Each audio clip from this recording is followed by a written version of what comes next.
Commençons par la compréhension de la vue.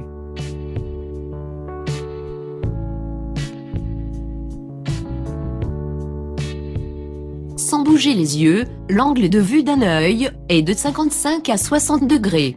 Par l'emplacement de nos yeux à l'horizontale, le champ de vision revient à 115 degrés environ. Ici, en fixant la croix, notre vision s'étale sur 115 degrés, étant entendu que les bords à droite et à gauche ne sont pas détaillés. On ne devine que des couleurs ou des formes. Cette surface visuelle correspond à un format dit panoramique.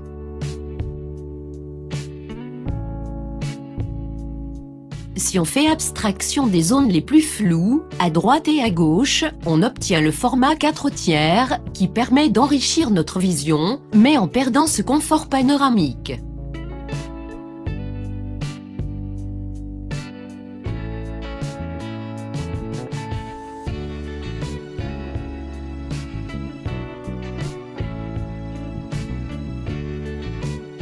Nous avons vu que notre vision est de 120 degrés.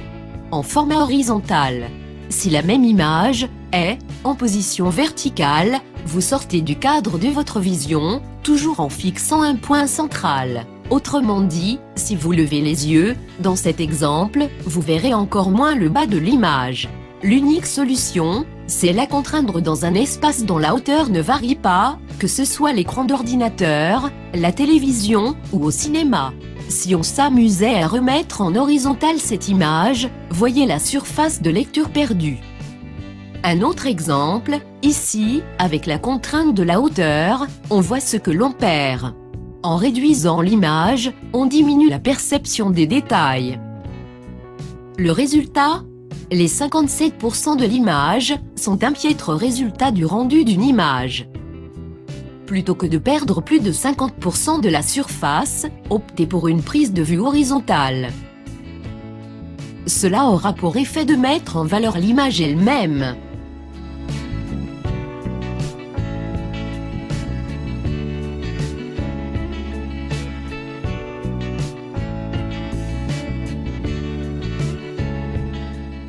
Toute image respecte des canons d'écriture, ou plutôt de la prise de vue.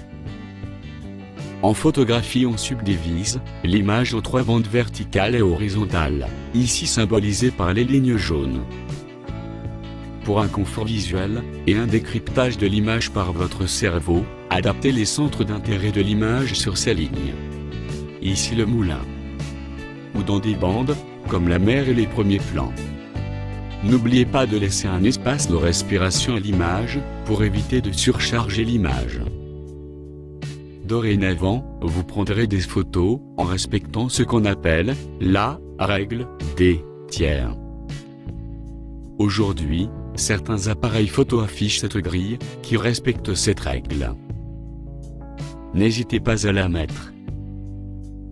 Dans cet exemple, les croix coïncident avec les verticales, la bande architecturale est respectée, et toujours cet espace de respiration.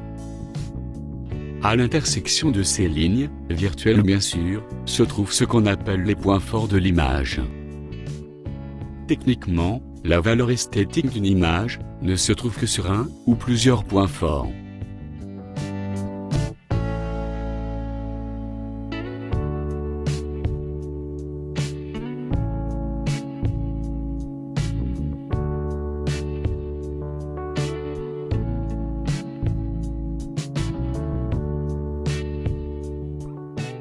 Ne jamais mettre le point fort de l'image au centre de l'image.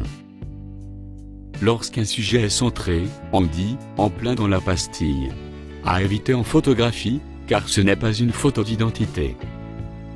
Le sujet ne doit pas cogner les bords de l'image. Il ne doit pas non plus être centré. Nous terminons cette fiche numéro 1 par cette image qui requiert toutes les qualités graphiques de la prise de vue.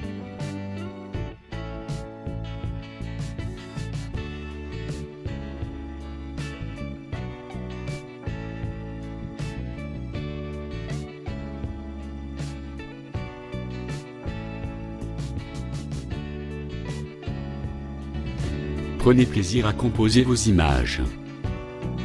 En ayant le réflexe, règle des tiers,